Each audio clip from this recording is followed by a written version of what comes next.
Então, continuando a nossa correção, a última parte, a quinta parte agora, nós vamos comentar as questões 41 a 50.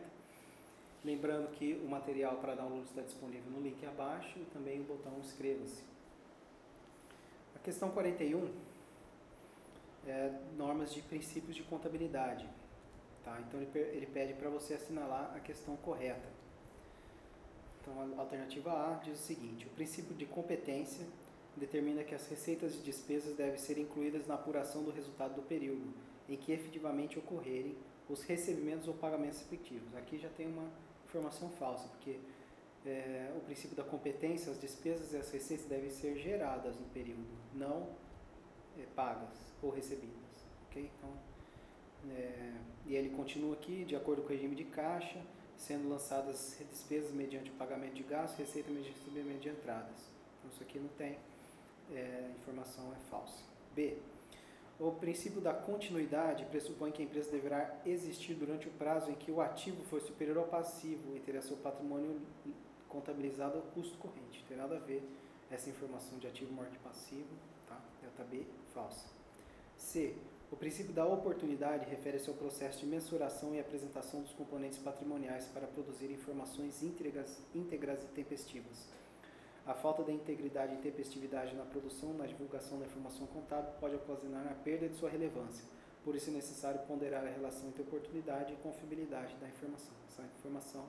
Essa questão é correta, porque o princípio da oportunidade é você apresentar suas demonstrações contábeis tempestivamente, desde que informações irrelevantes não sejam consideradas. Você pondera a informação relevante e o tempo, a tempestividade que isso vai gerar, que isso vai tomar para você fornecer o relatório contábil num tempo hábil para a tomada de decisões. Então, letra C é a correta aqui. Vamos ver a D. O princípio da prudência determina a adoção entre duas ou mais hipóteses de realização possível de um item e deve ser utilizada aquela a representar o maior ativo ou o menor passivo. Tá? Aqui ao contrário, é o menor ativo e o maior passivo. Tá? Você sendo prudente, você adota menores valores para o seu ativo e maiores valores para o seu passivo. Então a D é incorreta. Então 41, letra C. 42. Uma sociedade empresária tem por política substituir cada máquina utilizada na produção após 5 anos de uso. Para uma determinada máquina adquirida em julho de 2016, foram apuradas as seguintes informações de vida útil. Então, temos lá, vida útil medida pelo fabricante 15 anos, durabilidade média apurada pelas publicações técnicas especializadas 12 anos, existe na legislação tributária a possibilidade de utilizar o período de 3 anos para depreciação, independente do real tempo de uso da máquina pela sociedade empresária. Muito bem.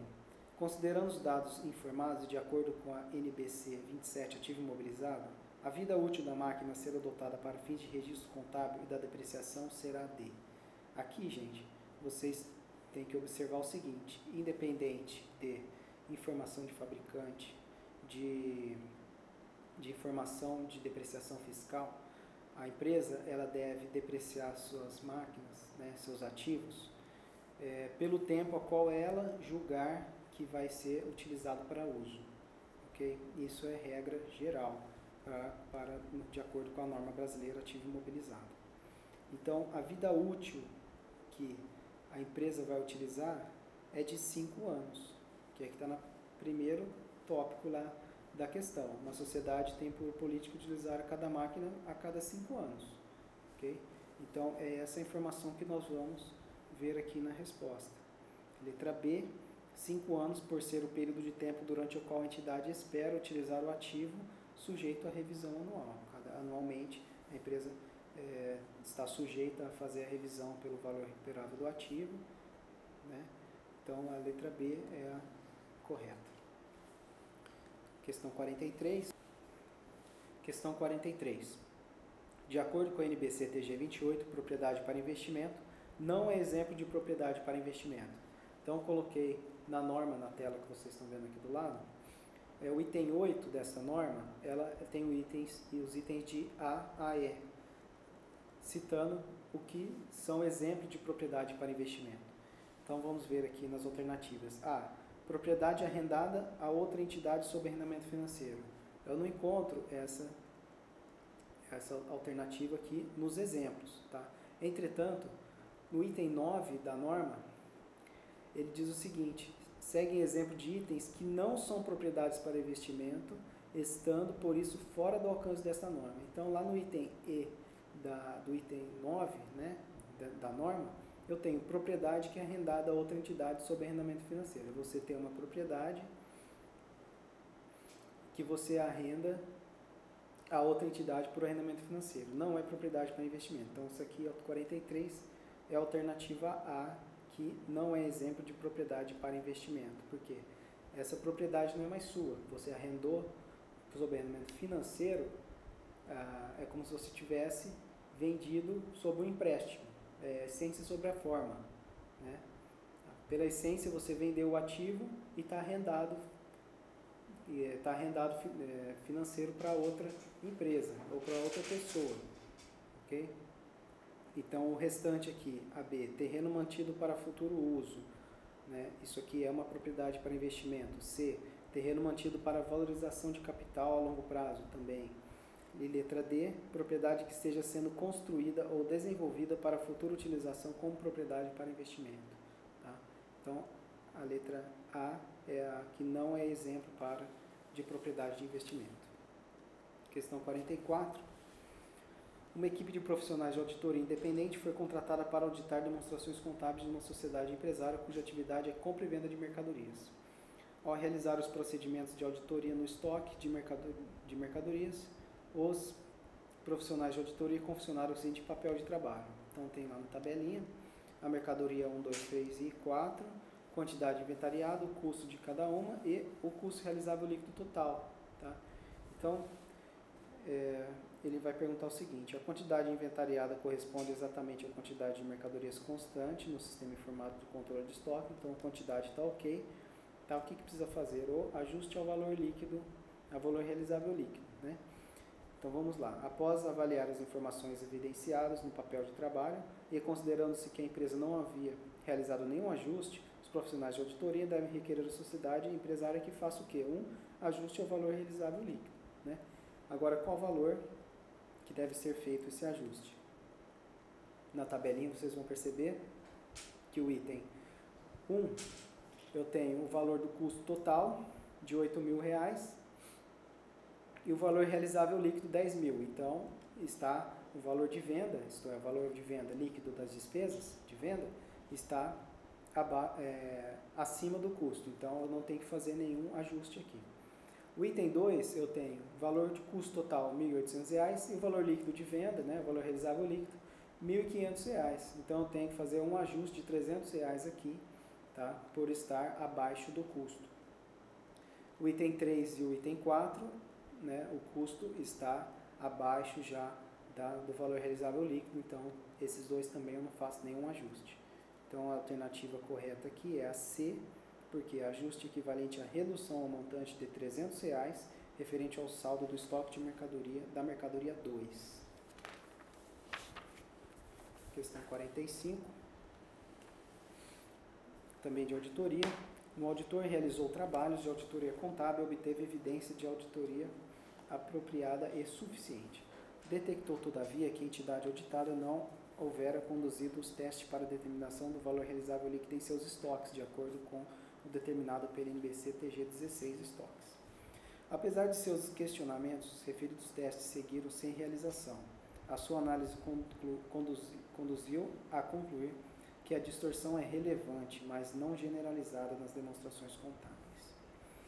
Quanto aos demais itens examinados, conclui-se que em todos os aspectos relevantes, a posição patrimonial e financeira do desempenho de suas operações e seus fluxos de caixa, bem como o desempenho consolidado de suas operações e seus fluxos de caixas consolidados para o exercício fino, estavam de acordo com as práticas contábeis adotadas no Brasil e normas internacionais de relatório financeiro IFRS, emitidas pelo International Accounting Standards Board, IASB. Diante apenas das informações apresentadas e de acordo com a NBC-TA 700, formação da opinião da emissão do relatório do auditor independente sobre as demonstrações financeiras, de acordo com a NBC-TA 705, modificações na opinião do auditor independente, deve ao auditor. Então aqui eu encontrei na norma NBC-TA 705 opinião com ressalva. O auditor deve expressar uma opinião com ressalva quando? Tá? Aqui eu achei exatamente quando ocorre essa situação. Ele, tendo obtido evidência da auditoria apropriada e suficiente, concluir que as distorções individualmente ou em conjunto são relevantes, mas não generalizadas nas demonstrações contábeis, tá? Ou não é possível para ele obter evidência apropriada e suficiente na auditoria para fundamentar sua opinião, mas ele conclui que os possíveis efeitos das distorções são detectadas sobre as demonstrações contábeis se houver, poderiam ser relevantes, mas não generalizados. Tá? Então aqui, no caso de não ser generalizada, né, deveria expressar uma opinião com ressalva, né? Alternativa B de bola. Questão 46. Uma sociedade empresária que atua no ramo de distribuição de bebidas efetua venda a seus clientes com a utilização de cobrança bancária para as vendas a prazo e recebimento das vendas à vista em dinheiro em sua sede. Os auditores independentes contratados para prestar o serviço de auditoria nessa sociedade empresária realizaram um teste de controle no primeiro dia de trabalho, efetuando a contagem física do caixa e confeccionaram o seguinte papel de trabalho. Valor em dinheiro, no dia 5 de agosto, às 7 horas. R$5.000. Adiantamentos concedidos a empregados, R$3.500. Então, a contagem do caixa tinha R$5.000 em dinheiro e um vale que foram pagos aos empregados de R$3.500. Total que tinha no caixa, então, seria R$8.500. Documentos a ser mantido pelo financeiro da empresa. Então, tem o saldo inicial, está aqui 0. Nota fiscal 231, emitida e recebida em dinheiro, 15.000 está ali. 232, também emitida e recebida em dinheiro, 30.000. Depósito bancário, R$25.000. Então, o saldo final caixa tinha que ter R$20.000. Quanto que tinha lá no começo, às 7 horas da manhã no dia seguinte? Tinha 5.000 em dinheiro e um vale de 3.500, que ele utilizou o dinheiro para pagar os seus empregados. Então, tinha 8.500.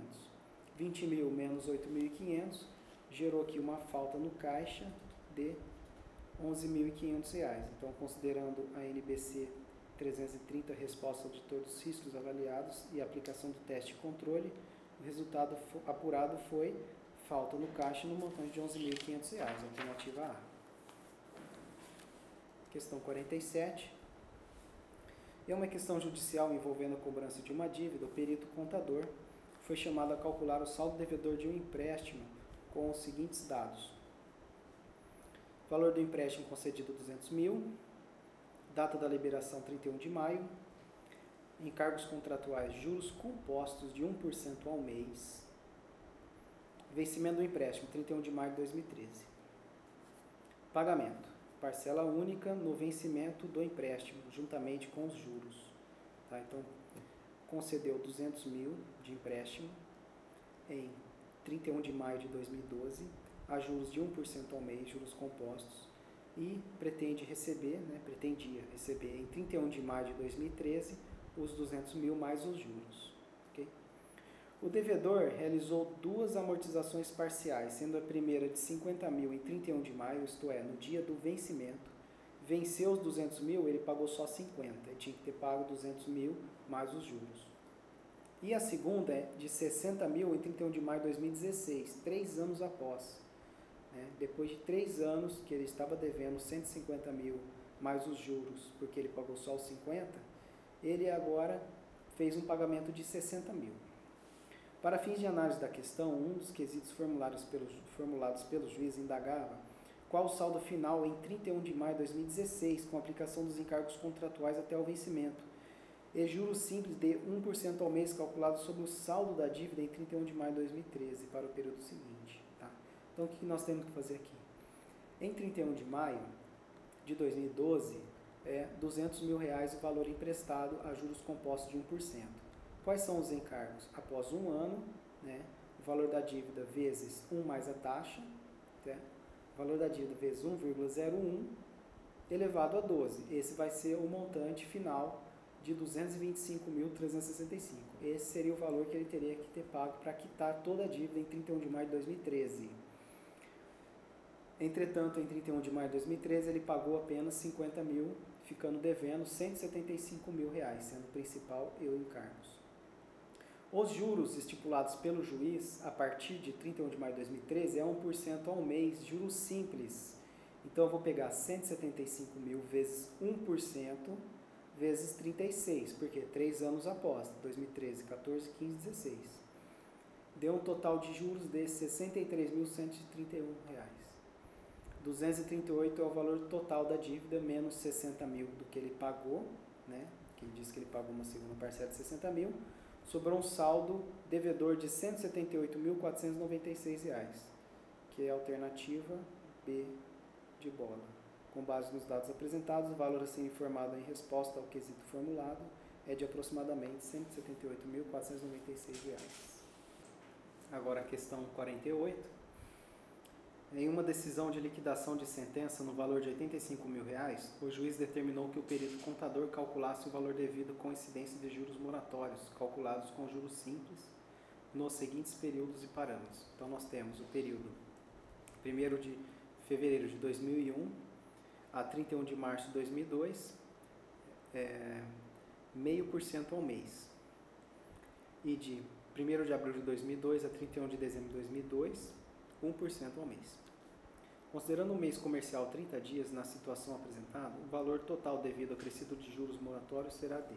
Então, eu tenho R$ 85 mil o total da sentença, juros simples 85 mil vezes 0,5% vezes 14 meses e 85 mil vezes 1% vezes 9 meses, somados o valor principal mais os juros, total R$ 98.600. Aqui a alternativa B. Questão 49. Com base na NBC TP 01, perícia contábil, associe os procedimentos periciais elencados na primeira coluna com a respectiva descrição apresentada na segunda coluna. Em seguida, assinale a opção correta.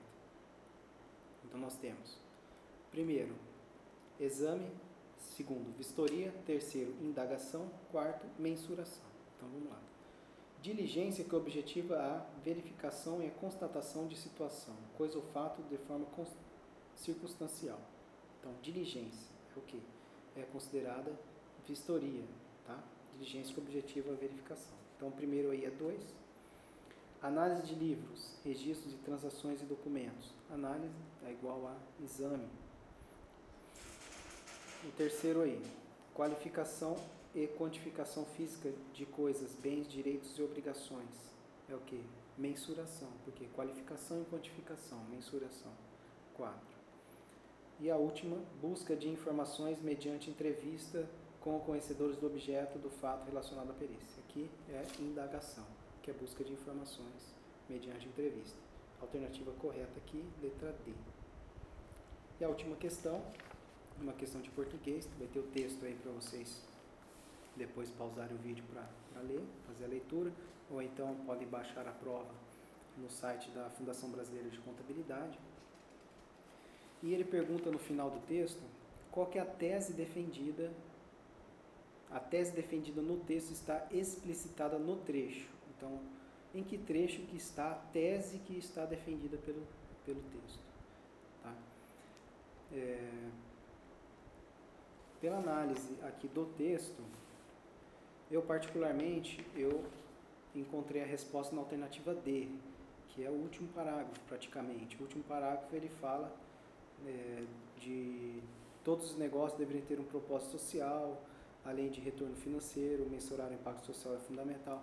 Ele traz, e depois ele conclui, portanto, é mais justo, esse conceito incipiente deixa claro que os negócios não adotem essas práticas vão perder competitividade. É preciso acreditar no valor além do lucro, que é o título do texto. Então, o pedido da tese dá a entender a alternativa D. Entretanto, do gabarito extraoficial, a alternativa correta lá elencada é a letra B de bola. Tá? A minha interpretação é a seguinte, que esse texto, que está na linha 21 a 24, ele está concluindo uma informação que foi dita um pouco anteriormente, não da tese total defendida pelo texto.